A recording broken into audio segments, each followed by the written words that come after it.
Assalamualaikum warahmatullahi wabarakatuh. Perkenalkan, nama saya Asri Tasya Fitriani dengan nomor induk mahasiswa 198320113. Di sini saya akan memaparkan rencana penelitian saya dengan judul Analisis Pemanfaatan YouTube sebagai Media Presentasi Mahasiswa Pendidikan Teknologi Informasi 4A dalam mata kuliah Komunikasi Jaringan. Di sini ada latar belakang masalah.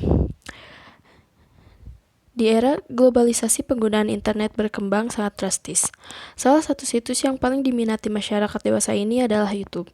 Dalam konteks pembelajaran, YouTube dapat dimanfaatkan sebagai salah satu media ajar agar pembelajaran berlangsung menarik dan tidak monoton.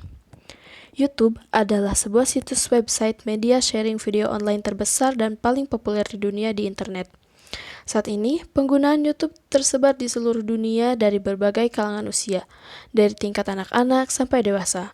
Para pengguna YouTube dapat mengupload video, searching video, menonton video, diskusi atau tanya jawab tentang video, dan sekaligus berbagi klip video secara gratis.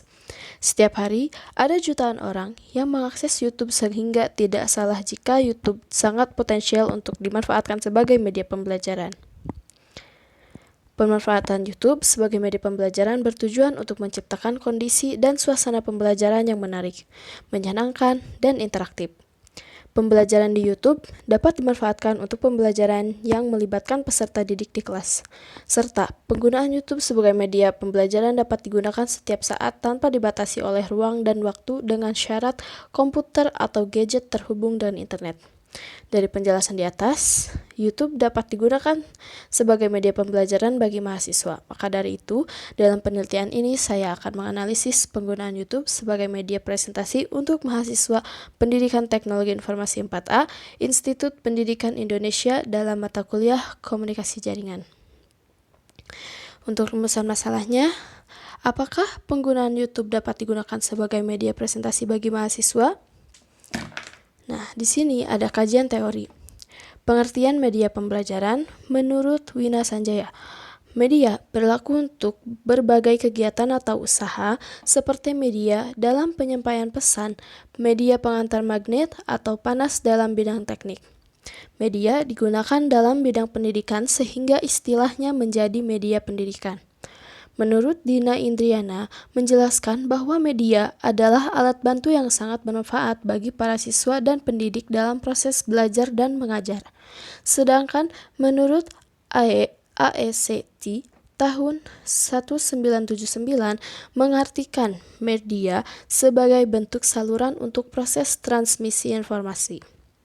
Berdasarkan beberapa pendapat tersebut, maka dapat disimpulkan bahwa media adalah alat bantu yang digunakan untuk menyampaikan pesan dari pengirim pesan kepada penerima pesan. Menurut Yusuf Hadi Miarso, media pembelajaran adalah segala sesuatu yang digunakan untuk menyalurkan pesan serta dapat merangsang pikiran, perasaan, perhatian, dan kemauan si belajar sehingga dapat mendorong terjadinya proses belajar yang disengaja, bertujuan, dan terkendali. Di sini ada penggunaan YouTube sebagai media presentasi. Media yang dipilih untuk membantu pembelajaran daring ini adalah YouTube. Survei We Are Social menyebutkan penduduk Indonesia yang aktif bermain media sosial atau medsos mencapai 150 juta orang. Dari berbagai jenis medsos, YouTube yang paling banyak dimainkan, menurut Yudhistira 2019. Saat ini, YouTube merupakan salah satu aplikasi video terbesar di dunia, bahkan Head of Large Customer Marketing Google Indonesia, Mariel Makarim, menyebutkan bahwa jumlah penonton YouTube naik lebih dari 10 juta dari tahun sebelumnya, menurut Tesalonika 2020. Mengingat hal tersebut, maka program pembuatan channel YouTube ini dinilai tepat untuk dimanfaatkan sebagai media pembelajaran yang dapat diakses secara gratis oleh mahasiswa. Selain itu, integrasi YouTube dengan media lain seperti website dan materi presentasi juga menjadi alasan pembuatan channel di YouTube ini. Yang sekarang ada jaringan komunikasi. Jaringan komunikasi adalah individu-individu yang terkoneksi antara satu dengan lainnya yang dihubungkan oleh arus komunikasi yang terpola. Menurut Rogers, dan Kinsey 1981. Hal ini memperlihatkan esensi perilaku manusia, yaitu interaksi melalui pertukaran informasi antara satu individu dengan individu yang lainnya dalam suatu sistem. Informasi berbeda dengan pemaktaan karena individu tersebut memberikan informasi yang dapat dipertukarkan. Pertukaran informasi yang terjadi dilakukan dalam suatu sistem komunikasi interpersonal yang kemudian menjadi pola. Yang selanjutnya ada rancangan penelitian. Dalam penelitian ini, saya menggunakan penelitian kualitatif dengan jenis penelitian deskriptif. Penelitian ini adalah penelitian yang mengumpulkan data untuk menjawab pertanyaan penelitian mengenai status terakhir dari subjek penelitian. Penelitian kualitatif deskriptif, penyajian datanya dilakukan dan disampaikan dengan menggambarkan fenomena dengan objek yang diteliti secara sistematis berdasarkan dan fakta di lapangan. Subjek penelitiannya yaitu lokasi penelitian dilakukan di kelas pendidikan teknologi informasi 4A di Institut Pendidikan Indonesia, dan yang menjadi subjek penelitian ini yaitu mahasiswa PTI 4A.